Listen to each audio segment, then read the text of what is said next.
Bonjour à tous, c'est Marhaba de cette semaine en Turquie. Avec son look badass et ses propos tranchés, Canan Kaftancıoğlu se démarque dans le paysage politique de la Turquie.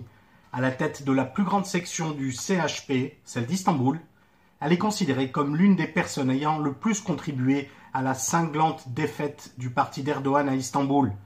Elle a été condamnée à 4 ans et 11 mois de prison. La Cour de cassation a confirmé la peine de 4 ans et 11 mois de prison, ainsi qu'à la privation de ses droits civiques Canan Kaftancıoğlu, la responsable du CHP d'Istanbul.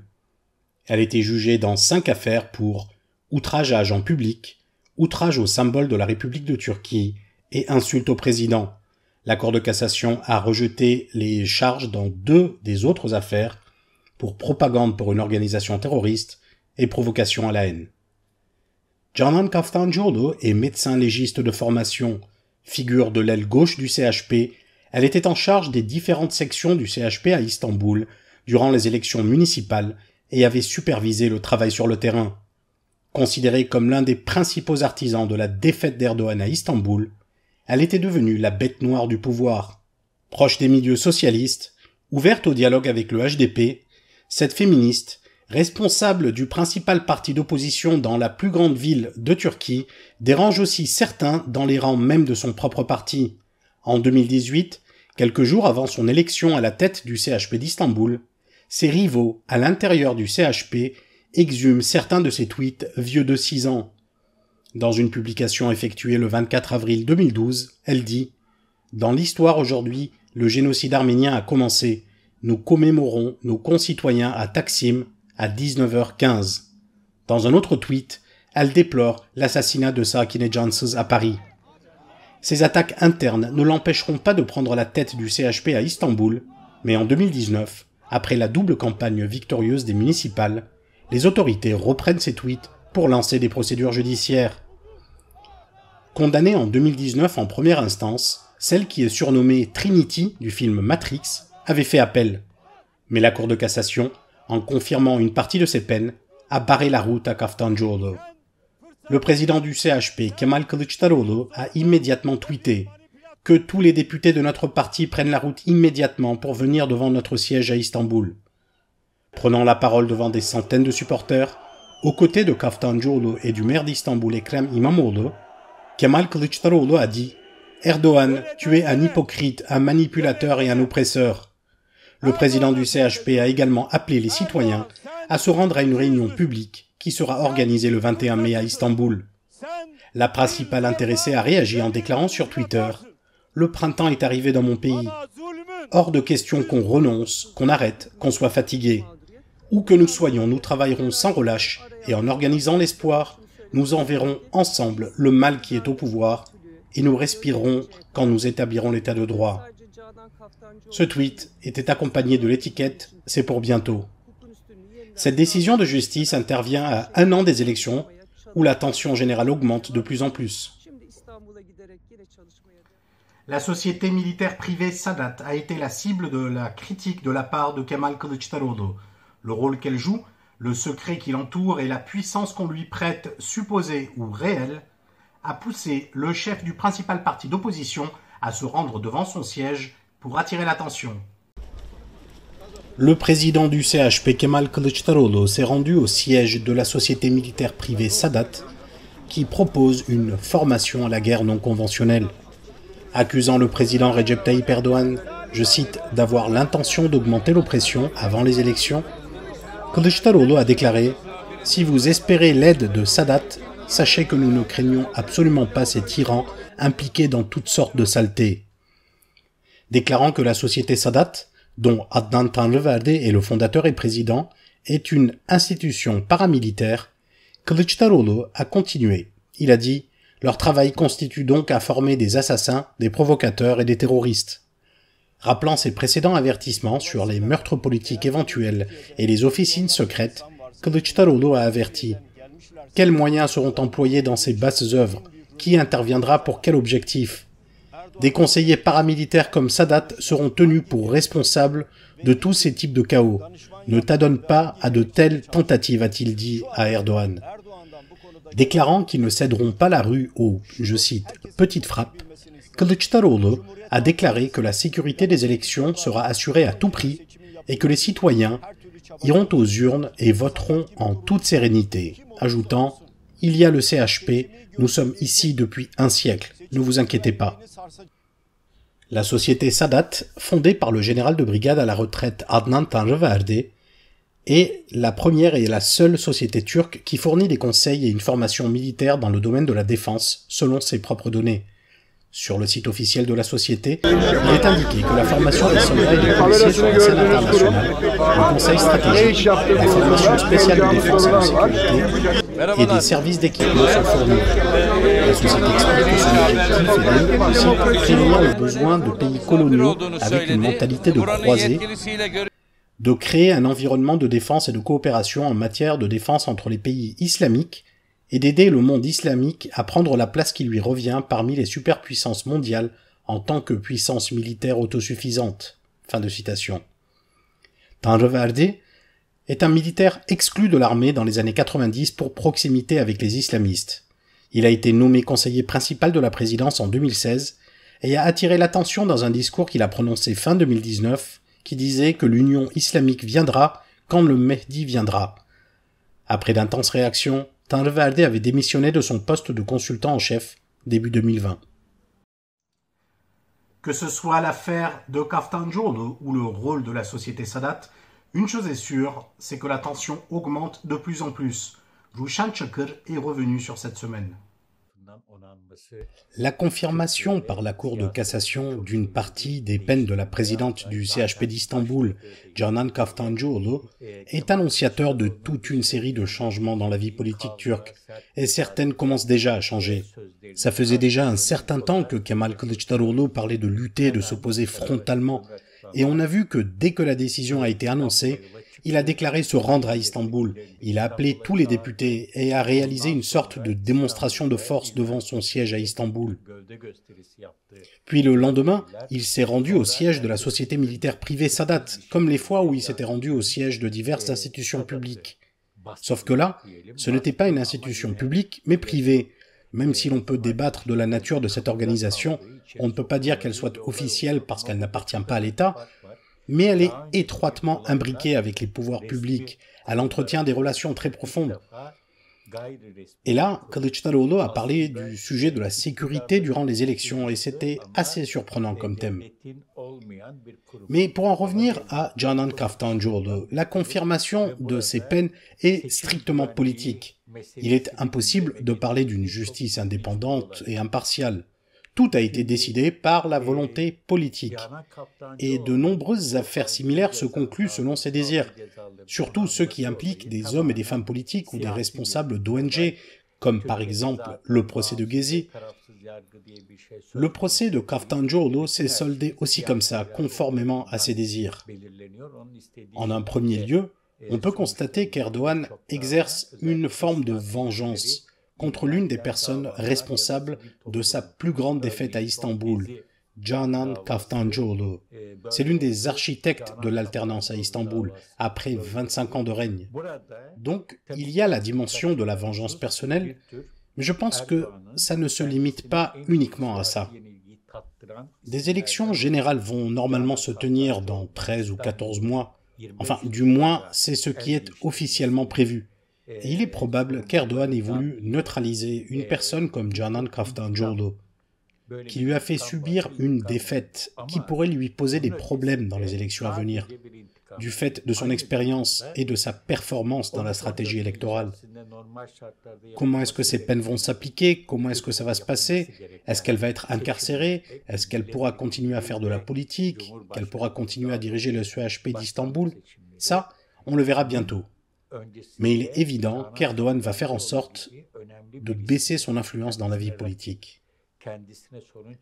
Je pense que le qualificatif employé par Özal Sancar, le président de l'Institut Métropole, de, je cite, « nettoyage de zone » correspond parfaitement à cette situation. C'est une expression militaire qui signifie qu'on va d'abord nettoyer une zone avant la guerre. C'est une manière de se préparer à l'affrontement, aux élections. Et dans ces élections, il est clair qu'Erdogan va utiliser tous les moyens à sa disposition, et spécialement la justice. Ce nettoyage avait déjà commencé, mais là, on voit qu'il a mis les pleins gaz et que ça va s'accélérer. Dans le processus qui nous attend, la justice va de plus en plus peser sur le débat public, en restreignant les espaces d'expression. L'opposition, qui dispose déjà de très peu de moyens, va encore en perdre. Les acteurs de l'opposition qui arrivent à marquer les esprits vont être écartés du débat. Il semble que la violence va encore monter d'un cran. Le député du Parti ouvrier de Turquie d'Istanbul, mon ami le journaliste Ahmet Şık, avait réalisé un entretien avec İrfan Aktan, où il disait que Canan Kaftancıoğlu et Ekrem İmamoğlu seraient écartés de la vie politique par décision de justice. Et je dois dire qu'au début, je n'avais pas beaucoup apprécié cette déclaration, parce que je pense que même si l'on est sûr de ses sources, annoncer ce type d'intervention politique à travers la justice, ça peut aussi permettre d'une certaine manière de préparer les esprits à ces ignobles interventions. Mais au final, il se trouve qu'il avait raison, et on peut raisonnablement penser qu'il y aura d'autres personnes sur la liste. De qui s'agit-il, comment ça va se faire? Ça, je ne le sais pas. Mais je sais qu'il y aura aussi des énormes pressions sur les responsables de la société civile, sur les médias indépendants, ou plutôt le peu qu'il en reste, et bien évidemment sur les réseaux sociaux, qui sont activement utilisés par l'opposition. Il est clair que cette pression sera très forte jusqu'aux élections, et qu'en cas de victoire, ces pressions continueront. Nous avons énormément de données pour supposer ça. Parce que ces élections peuvent signifier la fin du régime d'Erdogan après 20 ans de règne, et il a énormément à perdre.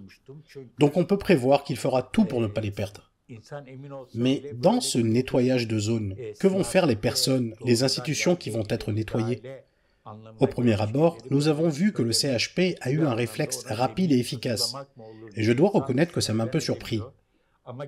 Mais l'opposition ne peut pas se résumer uniquement au CHP. Le CHP ne dispose pas de moyens pour tenir tête tout seul à Erdogan. Voilà pourquoi il y a une alliance de 6 partis et que, à côté de cette alliance, il y a également le HDP. Demirtaş, dans la dernière lettre qu'il avait fait parvenir, appelle la base et la direction du HDP à rejoindre cette opposition, à agir de concert avec elle. Et cette lettre, je dois dire qu'elle a eu un certain impact. Mais ici, on n'a pas assisté à quelque chose de ce style. Alors, bien sûr, les dirigeants des 6 partis ont immédiatement pris position de manière nette, en expliquant que cette décision était une décision politique, et ils s'y sont opposés. Mais avec le rapprochement de la date des élections, l'on pourrait s'attendre à quelque chose d'autre. Par exemple, lorsque Kılıçdaroğlu est allé devant son siège à Istanbul, des députés de ces autres partis auraient pu aussi se déplacer. Ils auraient pu organiser quelque chose comme ça. Je ne sais pas s'ils y ont pensé ou pas, ou si le CHP y a pensé ou pas. Je suis allé moi-même sur les lieux, un peu avant que Kılıçdaroğlu ne vienne. Quand Canan Kaftancıoğlu est arrivé, j'étais là. Mais si par exemple, elle était arrivée avec à ses côtés Meral Akşener, il faut s'imaginer un peu comment est-ce que ça aurait été. Je pense que les choses auraient été un peu différentes. Je mentionne spécialement Meral Akşener, parce que comme l'a souligné Kemalcan hier, le fait que Canan Kaftancıoğlu soit une femme, le fait qu'elle vienne du mouvement des femmes a joué un rôle. Et on sait que Meral Akşener est aussi sensible à ces questions. On aurait eu des images autrement plus percutantes.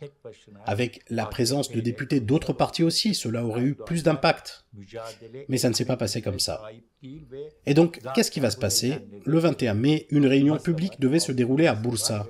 Mais le porte-parole du CHP, Faik Öztrak, a déclaré que cette réunion se déroulerait finalement à Istanbul. Et bien sûr, on se pose tout de suite la question de savoir si cette réunion va être uniquement sous la bannière du CHP ou si les autres partis d'opposition vont également y participer, s'ils vont y être invités. Pour rappel, après la tentative du coup d'État de 2016, Erdogan avait fait une réunion publique à Yenikapı et tous les partis, à l'exception du HDP, avaient été conviés. Et Kılıçdaroğlu s'y était rendu. Le fait qu'il y soit avait été largement discuté. Est-ce que c'était une bonne décision ou pas? Bon, à titre personnel, je pense que ce qui n'allait pas dans cette histoire était le fait qu'Erdogan n'ait pas invité le HDP. Mais la présence de Kemal Kılıçdaroğlu n'était pas problématique pour moi. Mais bon, ce chapitre est désormais clos. Maintenant, nous avons une occasion qui va se présenter dans une semaine, à travers cette réunion publique à Istanbul. Ce meeting va être quelque chose d'important, et il est possible que le pouvoir tente de faire obstacle à cet événement.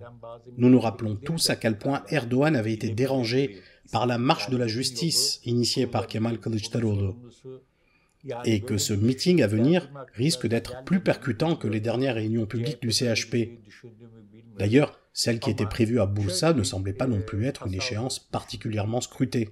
Mais je pense que cette fois-ci, après la confirmation de la condamnation de Kaftancıoğlu, ce rendez-vous risque d'être particulièrement significatif pour le CHP, mais aussi pour le reste de l'opposition.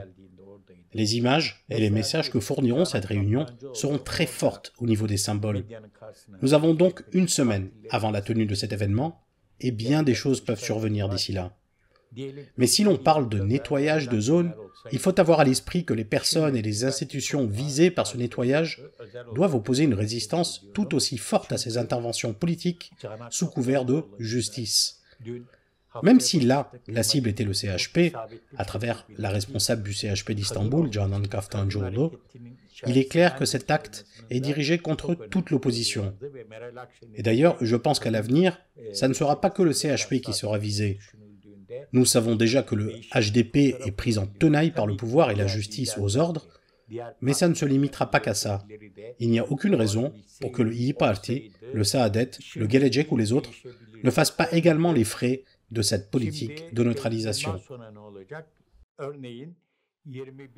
Est-il possible de perdre son travail et de se faire poursuivre après avoir partagé une photo où l'on consomme de l'alcool en plein mois de Ramadan? Apparemment oui. Le 27 avril dernier, une personne qui travaillait pour la compagnie aérienne Pegasus Airlines a partagé sur Instagram une photo de lui et de quelques collègues en train de manger et de boire. Prise le soir de la destinée, un soir sacré selon la tradition musulmane qui se déroule entre le 27e et le 20e soir du Ramadan, cette photo était accompagnée du commentaire « Que Dieu l'accepte ». Devenue virale et reprise par les milieux islamistes qui ont accusé le jeune homme de se moquer de la religion musulmane, la photo a poussé la compagnie Pegasus qui l'employait à partager un communiqué où il est dit « La photo partagée par cette personne ne reflète en aucun cas la vision de notre société, nous allons prendre des mesures immédiates. » Le jeune homme ainsi que ses collègues ont été licenciés, mais la perte de leur emploi n'a apparemment pas suffi à calmer la colère des autorités. Le procureur en chef du tribunal d'Istanbul a lancé une procédure pour provocation à la haine et a demandé son arrestation. Victime de multiples menaces, l'accusé a déclaré « Après avoir partagé la photo, j'ai vu que la publication s'était propagée. J'ai reçu de nombreux messages de menaces. Pegasus m'a mis en congé indéfini. Quand j'ai dit que je ne pouvais pas quitter la maison parce que j'avais peur, j'ai été renvoyé. Ce n'était pas mon intention d'insulter la religion musulmane. Je suis triste et je regrette ce que j'ai fait. » Merci à tous de nous avoir suivis et à la semaine prochaine.